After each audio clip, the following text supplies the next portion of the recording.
નમસ્કાર.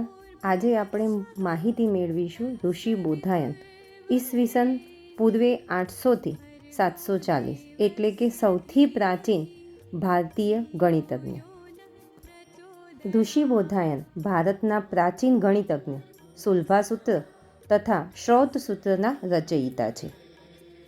પાયથાગોરસના જન્મના 1000 વર્ષ પૂર્વે તેમણે પાયથાગોરસનો પ્રમેય આપ્યો હતો.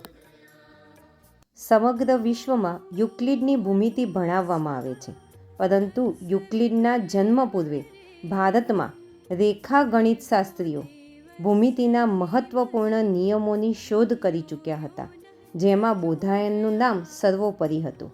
એ સમયે રેખા ગણિત એટલે કે ભૂમિતિને શુલ્વશાસ્ત્ર કહેવામાં આવતું. આપ જોઈ રહ્યા છો તે પ્રમાણે વિવિધ શુલ્બશાસ્ત્રની અંદર માહિતી જોવા મળે છે. બોધાયન શુલ્બશાસ્ત્ર સૌથી પ્રાચીન છે. તેમાંની રચનાઓ પાયથાગોરસની સિદ્ધાંતની સાબિતીના ઉપયોગ માટે પણ વપરાઈ હતી.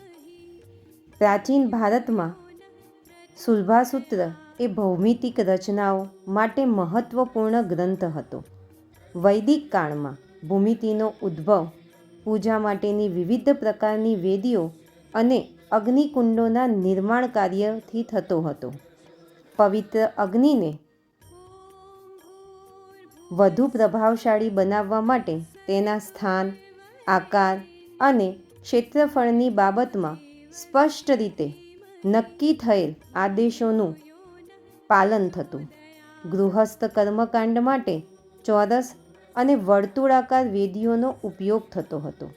જાહેર પૂજા સ્થળો માટે લંબચોરસ, ત્રિકોણ અને સમલંબના સંયોજનથી બનતા આકારોનો પ્રયોગ થતો હતો. શ્રીયંત્ર એ અંદરોઅંદર ગૂંથાયેલા 9 સમદ્વિબાજુ ત્રિકોણોનું સંયોજન છે. આ ત્રિકોણ એવી ચોક્કસ રીતે ગોઠવાયેલા છે કે તેમાંથી 43 ઉપત્રિકોણ બને છે.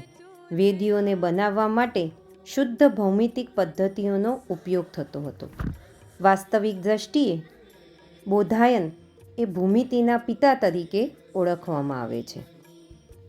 બોધાયન રચિત શુલ્ભાસૂત્રની અંદર ચોરસ ખૂણાના માપો, પાઈ, વર્તુળ અને વર્ગમૂળમાં 2 જેવા મૂલ્યો પણ વ્યાખ્યાયિત કરવામાં આવેલ છે.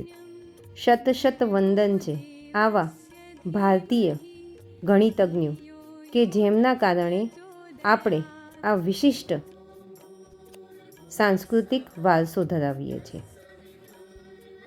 જો આપને મારી આ માહિતી ગમી હોય તો ચેનલને સબસ્ક્રાઈબ કરશો, લાઈક કરશો તેમજ શેર કરશો. આભાર. સહ અસ્તુ.